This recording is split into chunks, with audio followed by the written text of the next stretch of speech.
Hey, all my YouTuber friends. Hey, John back at you today. Today, we're doing a small hike. I think today I'm going to designate it to the beginner hikers. The people that watch all the hiking videos and want to get out there that's never been on the trail before. So this is just for you. So, I'm 62 years old. I've been hiking since like probably before in the early 70s. Been hiking and backpacking for over 40 years. So I figured I'd give you some of my wisdom. Alright guys, let me go over a couple essentials that you really have to have on the trail. Number one is a map. You need a map because it's very easy to get lost. So you can very much go to any camping store, pick up a map of your area. You can get online, you can download a map as long as you know where you're going, what area you're going to. And the second thing, maybe a compass. It's maybe not that necessary to have a compass right yet. You're only going out for a mile, 2 miles. The odds of you getting lost is slim, and if you do, there'll probably be millions of people on the trail that can help you out, so I wouldn't worry about a compass yet. But a good map is crucial. A couple things also, just bring a snack with you so you have something to eat. Some water. I would not go out and buy any expensive water bottles or anything like that. Just pick up a bottle from Quick Check, 7-Eleven, put that in your backpack. You always have water with you because you do not want to be drinking water out of a stream. It's not a good idea. So have water, that's important. The other important thing probably is bring some toilet paper with you. You never know, nature calls. And always put it in a Ziploc bag, because using wet toilet paper is not fun. Yeah, also a knapsack, a little day pack.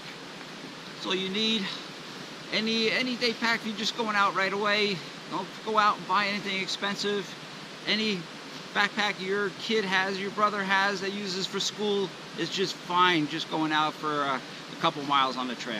Yeah, when you're hiking, you're on that trail, you're getting out. The main part is have fun on the trail, enjoy the scenery, you're in no rush, and just take in the whole view. Here we go.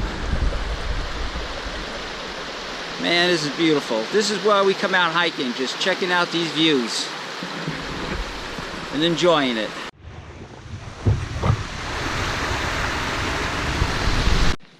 When you're on the trail, you're going to come across a lot of different terrain. You get like muddy, wet like we have here, and then further on it gets very rocky. All right, right now we're following the Aqua Trail, which is part of the long path.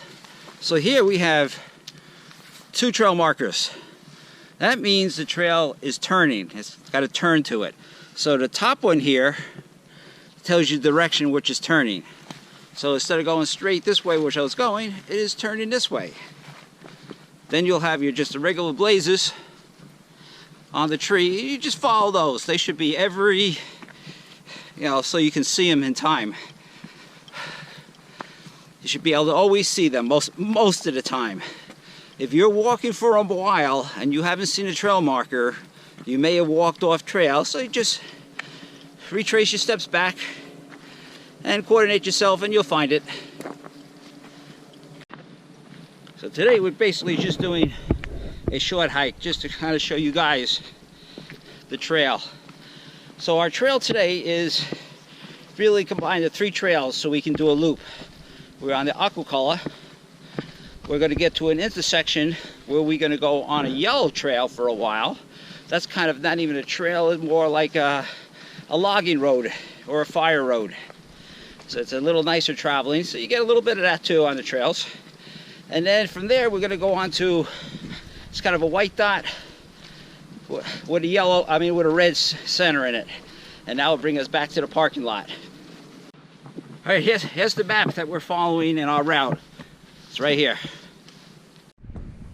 So here's our route that we're taking. This is our parking lot here at these 2 lakes. And we take this blue trail here. We follow this all the way around to our intersection here. This becomes a yellow trail. You can see the yellow mark right there, so you can see it on the map. And we followed it to here, which we have our other trail junction, which is kind of a red. It says red, but it's a white dot with a red, yeah, a white dot with a red center dot, which will take us all the way back to the parking lot again. Also, when you figure out what route you're going to take, let somebody know. It's always good to have somebody in the family, friend, just let them know where you're going to be, so if something really does happen, you never know, at least somebody knows where you're at.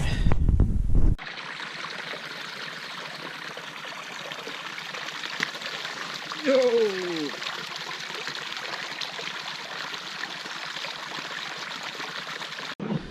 All right, here's a spot on the trail. Here's our markers saying going to the right. But if you're not paying attention, and this trail looks like it goes straight. It looks like a trail. It goes up that way. A lot of people get lost there. They just go and follow that trail. So you got to pay attention on the trail. Also get a lot of people ask me, do I need a big knife on the trail? Like that. That's not a knife. That's a knife. No. On the trail, this is what I carry. I got this tiny little pocket knife. That's all I carry. That's all you need. It's light. There's no reason for a big knife whatsoever. When I'm out backpacking for days at a time, that's still all I carry as a knife. That's all I need. All right, we're at a next trail junction, and we got the yellow trail here. It's going up that way. The aqua trail long path is going that way, and the yellow trail follows that for a while. So there's a lot of times that two trails will be together, and sometimes even three. So the long path we were just on, it starts in this New York City at the Port Authority bus at, I think, 179th Street. It crosses the George Washington Bridge, follows the Hudson River, and winds all the way through Harriman State Park, through the Catskills, Trongog Mountains, and it winds up in Albany. Very cool hike. Here's some nice scenery. Nice little pond in the middle of nowhere. As you can see, we got a lot of mud. Well, let's see what else I got to cover. Oh yeah, a lot of people, most people ask me about wildlife, bears and snakes. Is that a problem? Me, I don't find it a problem as long as you know what you're doing. Bears, you're always going to come across bears. You'll always see one somewhere. They're around. I would not worry about them. Oh, let me get across this little stream here. Whoop. Basically, they don't care about you. They're not going to eat you. They're vegetarians. We're talking about black bears now, not grizzly bears. If you're in black bear territory, there's really not a problem. If you come across a cub, then you got to be a little careful because they're going to protect their young. And if you do see a bear, no matter what, do not run. A bear or any animal that sees somebody running is going to go after it. It's an instinct. So whatever you do, don't run, stand your ground, no matter what. The odds of you coming across and having a problem is so slim to none. There's nothing you should worry about. All right, snakes on the trail. Well, you'll come across a lot of snakes.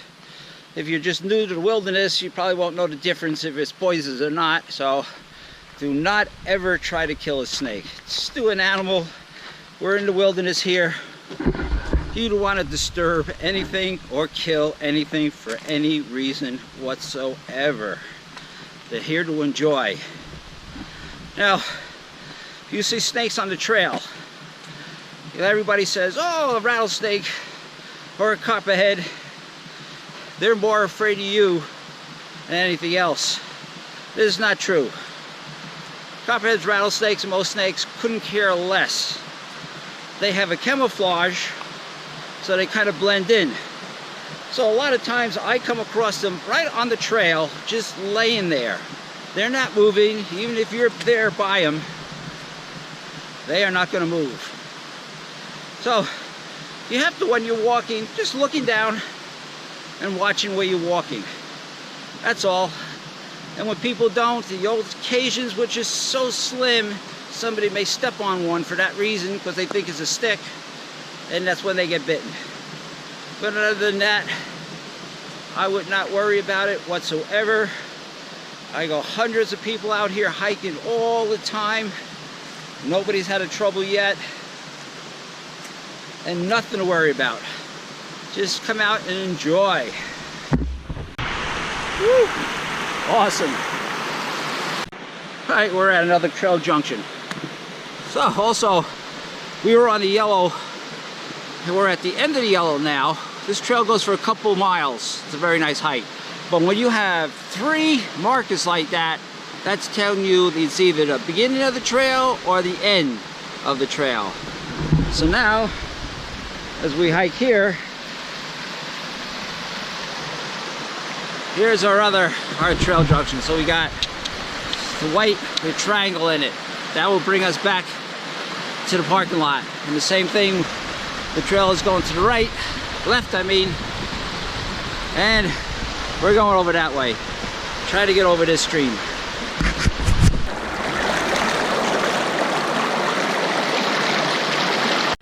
Oh yeah, and the other thing we got to talk about is footwear. What do we wear on the trail? There is no reason to spend a lot of money on that either.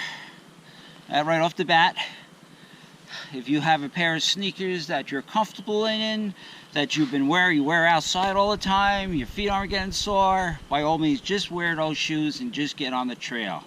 I just wear a sneaker. This is a hiking kind of sneaker. Since I use trail runners, you don't need any big fancy boots, any leather boots, or everybody says, oh, you gotta have support, and a lot of that's just a lot of nonsense. It's just nice, simple simplicity. One of the things I look at is there's a lady, Grandma Gatewood. So in 1955, she hiked the Appalachian Trail from one end to the other at 67 years old. She hiked the whole thing in just kids' sneakers. Nothing fancy whatsoever. All she had was an army blanket, just a kind of a rain poncho, and some kind of little bag she just slipped over her shoulder. That's all she had. Nothing fancy brands, and she made it fine. And she got back in 1960, did the trail again, and I think she did it again in 1963 at age 85 possibly. I'm going to put a link below about her so you can check it out. It's very impressive. She's done a lot of hikes on the Oregon Trail and stuff out west too. Very awesome lady. One of the things though with footwear, I think one of probably the most important is socks. If anything you're gonna spend money on, here's the socks I have. I got a smart wool pair called Smart Wool. That's a good investment to make if you go to a hiking store. Keep your feet comfortable. You don't want to wear cotton white socks. Cotton, when it gets wet, will get abrasive. You can get blisters from that. You don't want. Also, another essential that you should have, which everybody already has, is your cell phone. Majority of places, anywhere you go, you're going to get a cell phone signal. Even on Mount Everest, you can get a cell phone signal. So here, just get your cell phone. Here we got also what you can do, which I have here, is you can download all kinds of apps that work with a GPS on there that has, track your trail. So if you get lost, you can trace your steps back. That's a good investment. The one I have, I pay like $20 for the app. I'll put a link below about which app I have, but there's a lot of apps out there that are free or very cheap, and they're probably good enough for whatever you guys really need. No need to spend a lot of money. And believe me, in this hiking community, you can spend thousands of dollars on gear. This stuff can get very expensive, but there's no need for it now. So we're almost done with our hike. Our cars are right over there. Our timing is perfect today. It is now starting to rain. We just got a little ways to the car. So tie this up. I think I went through everything what you guys need on the trail. If you have any questions, please don't hesitate to put something in the comment below. We'll get back to you as soon as we can on that. And let's see, what else will we do here? Also, keep tuned. Subscribe to my channel to keep on updates. We will be doing another video for more advanced hikers, people that have been hiking for a while and going through how to buy shoes, backpacks, all sorts of little things. The nicks and crannies of finding the right deals, the right size. There's a little bit of a science to it. So I'll give you all a little hint on how to do that. So, I'm John. I'm over the hill. Made it over that little mountain today. Hope you enjoyed it. And I'm getting into my car before the downpour comes in. See you guys later.